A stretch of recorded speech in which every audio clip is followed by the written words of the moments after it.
जय श्री राम। जय हनुमान। प्रिय भक्तों, आज मंगलवार को सुनिए मंगलवार व्रत की संपूर्ण कथा। तो प्रेम से बोलिए मंगल देव और हनुमान जी की जय। मंगल देव और हनुमान जी की कृपा आप सब भक्तों पर सदा सदा बनी रहे। तो आइए अब प्रारंभ करते हैं मंगलवार की व्रत कथा।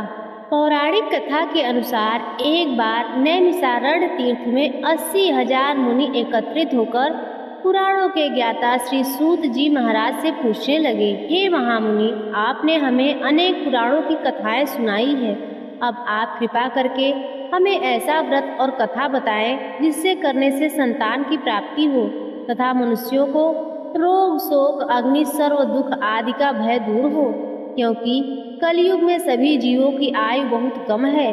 फिर इस पर उन्हें रोग चिंता के कष्ट लगे रहेंगे तो फिर वह श्री हरि के चरणों में अपना ध्यान कैसे लगा सकेंगे। श्री सूत जी बोले, हे मुनियों, आपने लोक कल्याण के लिए बहुत ही उत्तम प्रश्न पूछा है। एक बार युधिष्ठिर ने भगवान श्री कृष्ण से लोक कल्याण के लिए यही प्रश्न पूछा था। भगवान श्री कृष्ण और युधिष्ठिर का संवाद तुम्हारे सामने कहता हूँ, ध्यान देकर सुनो। एक समय पांडवों की सभा में श्री कृष्ण जी बैठे हुए थे। तब युधिष्ठिर ने भगवान श्री कृष्ण से प्रश्न पूछा, हे प्रभु नंद नंद गोविंद, आप मेरे लिए अनेकों कथाएं सुनाई हैं। आज आप कृपा करके ऐसा व्रत या कथा सुनाएं जिसके करने से मनुष्य को रोग चिंता का भय समाप्त हो और पुत्र की प्राप्ति हो। हे प्रभु, बिना पुत्र के जीवन व्यर्थ है। पुत्र के बिना मनुष्य नरकगामी होता है।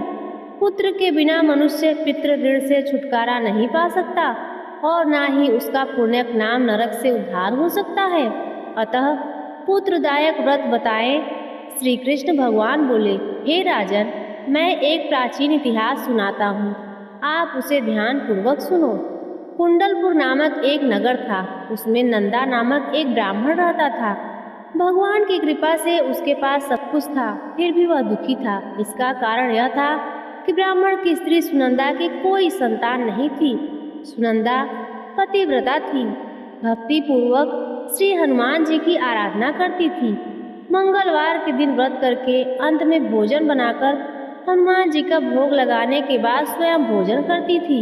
एक बार मंगलवार के दिन ब्राह्मणी गृह कार्य की अधिकता के कारण हनुमान जी को भोग ना लगा सकी। इस पर उसे बहुत दुख हुआ। उसने कुछ भी नहीं खाया और अपने मन में प्रण किया कि अब तो अगले मंगलवार को ही हनुमान जी का भोग लगाकर अन्न जल ग्रहण करूंगी। ब्राह्मणी सुनंदा प्रतिदिन भोजन बनाती, श्रद्धा पूर्वक पति को खिलाती, परंतु स्वयं भोजन नहीं करती और मन ही मन श्री हनुमान जी की आराधना करती थी। इस प्रकार 6 दिन गुजर गए और ब्राह्मणी सुनंदा अपने निश्चय के अनुसार भूखी प्यासी निराहार रही और अगले मंगलवार को ब्राह्मणी सुनंदा प्रातः काल बेहोश होकर गिर पड़ी।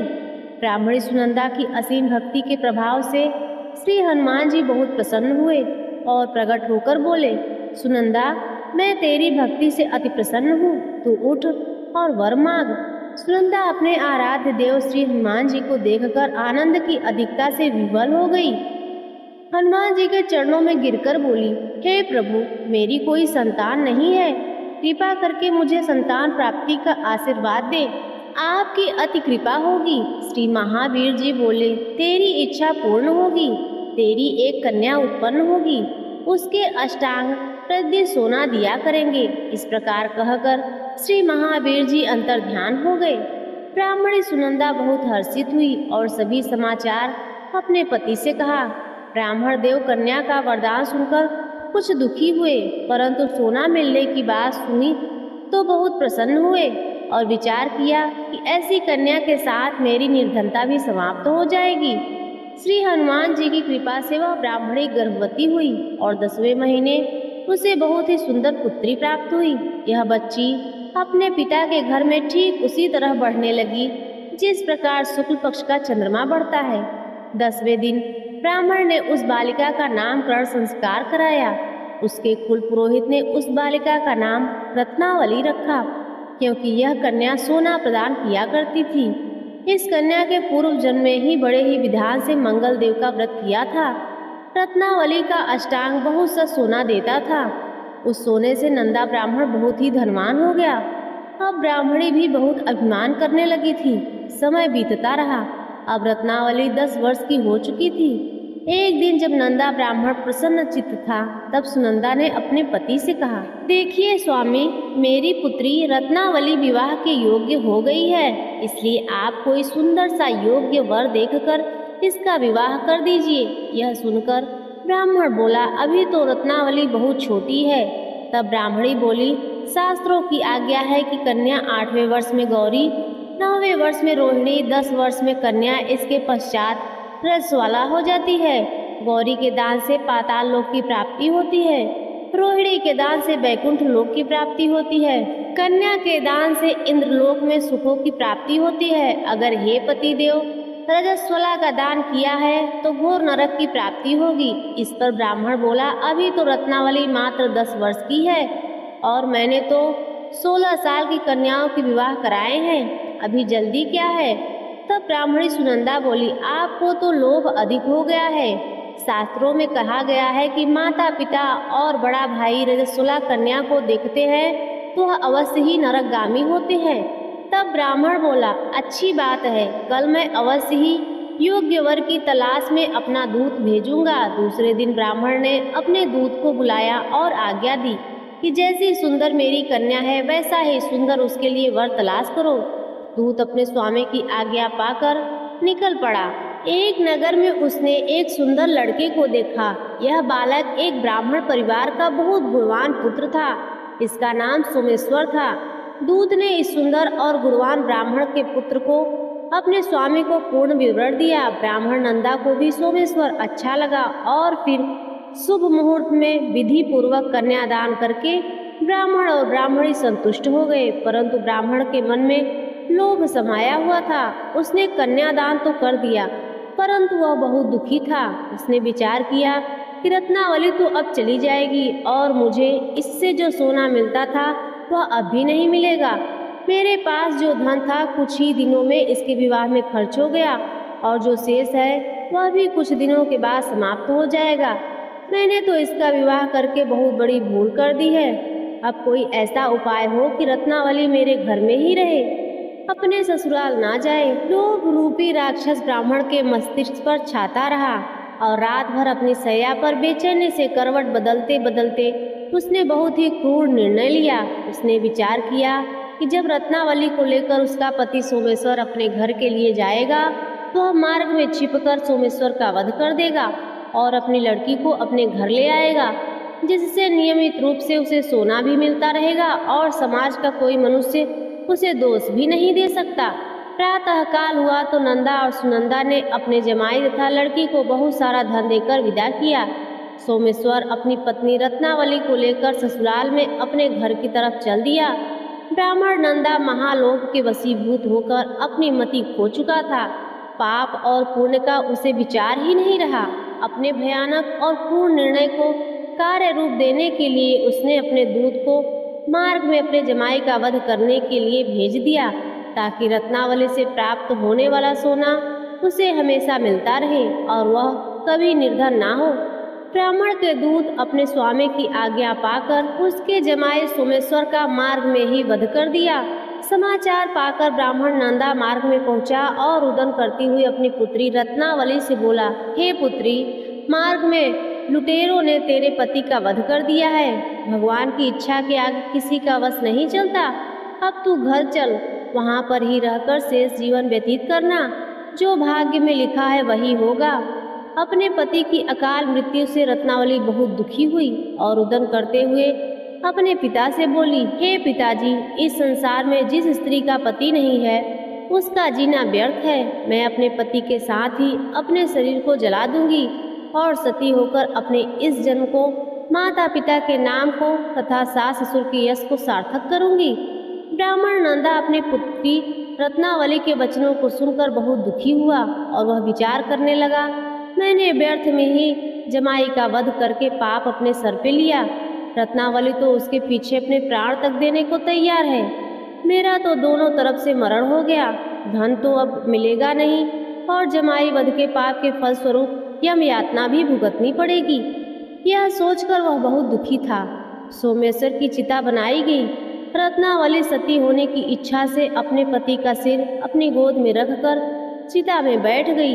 जैसे ही सोमेश्वर की चिता को अग्नि लगाई गई, वैसे ही प्रसन्न होकर मंगलदेव वहां प्रकट हुए और बोले, हे रत्नावली, मैं तेरी पति भक्ति से बहुत प्रसन्न हूँ। तू मांग, तू क्या वर मांगती है? तो रत्नावली ने अपने पति का जीवन दान मांगा। तब मंगलदेव बोले, रत्नावली, तेरा पति अजर अमर है, यह महान विद्वान भी होगा। इसके अलावा तेरी जो भी इच्छा हो वह वर मांग ले।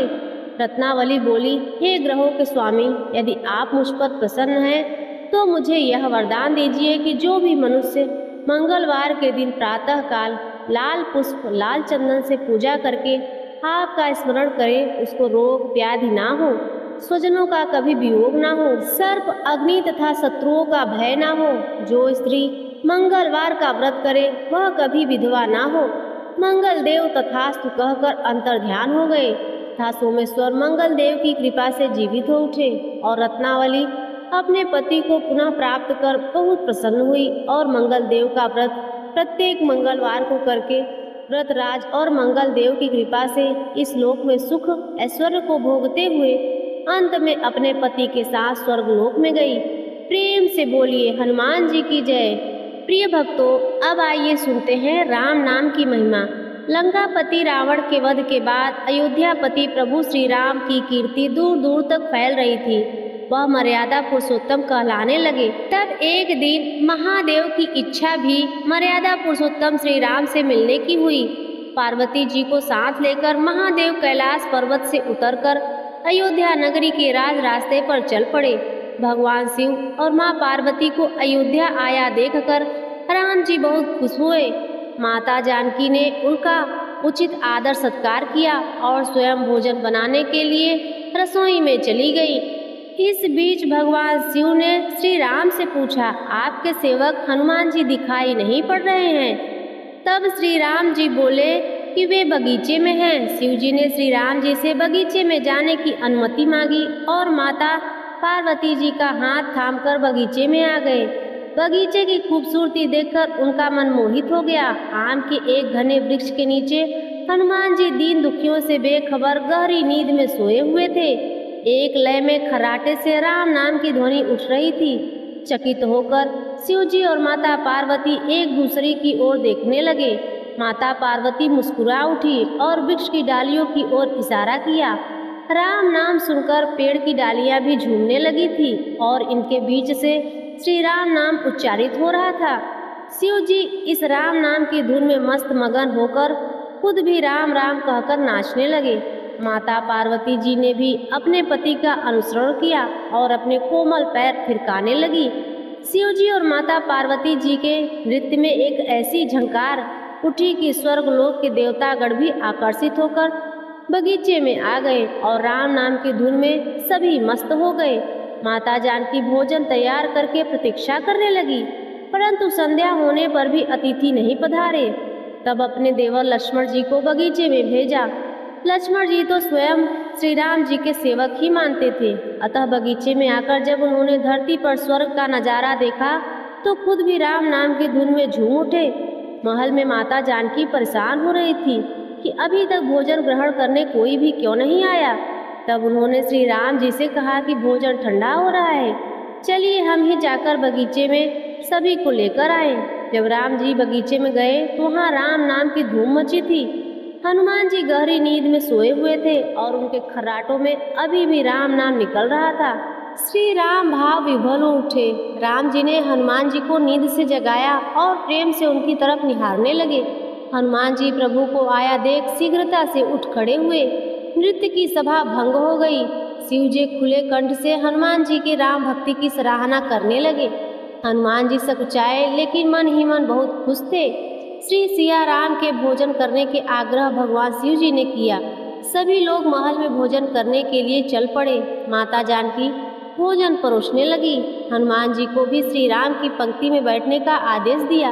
हनुमान जी बैठ गए, परंतु आदत ऐसी थी कि राम जी के भोजन करने के उपरांत ही सभी लोग भोजन करते थे। आज श्री राम के आदेश से पहले भोजन करना पड़ रहा था। माता जानकी हनुमान जी को भोजन परोसते जा रही थी, पर हनुमान जी का पेट ही नहीं भर रहा था।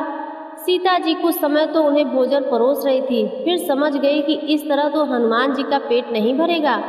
उन्होंने तुलसी के पत्ते पर राम नाम लिखा और भोजन के साथ हनुमान जी को परोस दिया। तुलसी पत्र खाते ही हनुमान जी को संतुष्टि मिली और वह भोजन खाकर उठ खड़े हुए। भगवान शिव शंकर ने प्रसन्न होकर हनुमान जी को आशीर्वाद दिया कि आपकी राम भक्ति युगों युगों तक याद की जाएगी और आप संकट मोचन कहलाएंगे। तो प्रेम से बोलो शंकर भगवान की जय, संकट मोचन हनुमान जी की जय, सियावर रामचंद्र जी की जय। प्रिय भक्तों, आज की कथा यदि आपको पसंद आई हो तो वीडियो को लाइक कर दीजिए। चैनल पर पहली बार आए हो तो सब्सक्राइब कर दीजिए और कमेंट में प्रभु के नाम का जयकारा अवश्य लगाइए।